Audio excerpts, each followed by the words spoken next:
Hi, I'm Umbreon Libris, and this is day 14 of my Pokémon Violet Adventure Journal. I immediately started the day by just exploring Cascarrafa, looking at the stores, seeing what was on offer. As usual, it wasn't too much. At least there were apparel stores, although as usual, because I can't change the uniform, there isn't really too much that I'm looking for. The Low Kicks helmet was actually really cool though. If only I had an interest in wearing helmets. I don't think these helmets at least really go with the school uniform, and even if they did, I probably wouldn't want to be wearing a helmet the entire time. Just as I approach the gym though, Gym Leader Kofu comes out and runs off. This does not bode well for me challenging the gym as the start of the day. Apparently he ran off to the market in Puerto Marinada, but he left his wallet behind. So the gym receptionist sends me after him to return it. It takes crossing the desert to get from Cascarrafa to Puerto Marinada, and that's not an area I had thoroughly explored before. I had been there when I was doing the Iron Treads challenge, but I didn't really look around, so I took my time as I made my way. And in the process, my Varoom evolved into a Revavroom. Varoom was not my favorite Pokemon design, but I did actually really like its personality. It acted really cute, and so I grew to like it. But unfortunately, Revavroom loses that, at least in what I've seen so far, so I don't intend to use it. I also caught a wild Iron Treads. I did not expect this of all Titans to be available to just catch in the wild. I was expecting this to be a Pokemon that I can only catch like really late into the game. My Frigibax also evolved into Arctibax. I thought it was really cool. I love the fin and I love the low pose. I checked the Pokedex for the final evolution though, and it looks like just straight up Godzilla. So I'm a little wary of it, but I hope that I will like it. And finally, as I was exploring the islands and the waters of the West Paldean Sea just before going into Puerto Marinada proper, my Knackle stack evolved into Garganacl. I'd seen the icon for this one before, and I already liked it, and now that I see it in life, I still love it.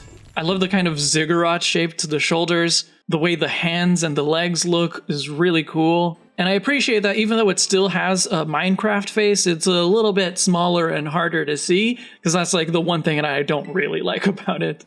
At the pier in Puerto Marinada, there was one of those photo ops with the face cut out for you to take a picture. And as this character says, I get Finizen's deal, but what's with the other one? It doesn't really look like what I saw in the Pokedex for Finizen's evolution, so is there another dolphin Pokemon? I hope that's not what Finizen's evolution actually looks like. Or maybe it looks better than that when you can actually see its face.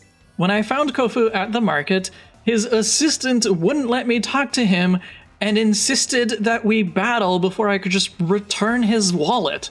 What a prick. At least Kofu himself seems nice enough. The auction that I had to participate in as a way to complete my gym test was pretty easy, and I managed to save 5,000. It was pretty good. Maybe you can save more, but I was happy to just not spend all of the money. From there, I pretty much headed straight back to Cascarrafa to do the gym battle. I had quite a few levels advantage on Kofu, so my Primeape just rage-fisted its way through most of the team.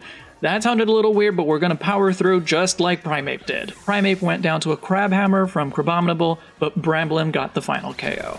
I was ready to pause right after this battle. I had to go meet Indigo to run an errand, but Gita and Nemona did not give me the chance. There was no break between the gym battle and the battle against Nemona. At least her levels were much closer to mine, so I wonder if they actually scale. By now I can definitely tell that the gym levels don't scale based on how many badges you have, since Larry had higher level Pokemon than Kofu did. But maybe Nemona's team does scale based on badges? Or maybe she just appears at whatever is the 5th gym that you do, which in a way is a kind of scaling. So my levels just kind of happen to be close to where they're supposed to be for the 5th badge. I'm not sure. But once again, Primeape rage-fisted through the team and was only stopped by a Thunder Wave from her Pomo. Her terrestrialized Quaquaval though, now that finally presented a real challenge. This is my first good look at Quaquaval outside of that one raid that I'd seen it before in. And I still don't really like the dancing, but the design overall is pretty good, and I think it's interesting that the tail goes around its body when it attacks. That's a pretty cool detail.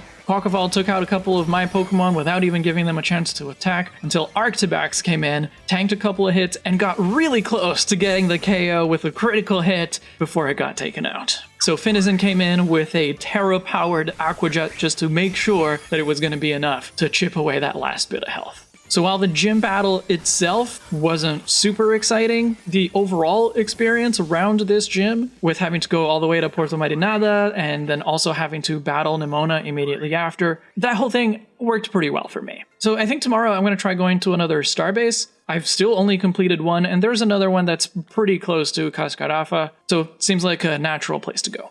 Thanks for listening. I'll see you in the next chapter.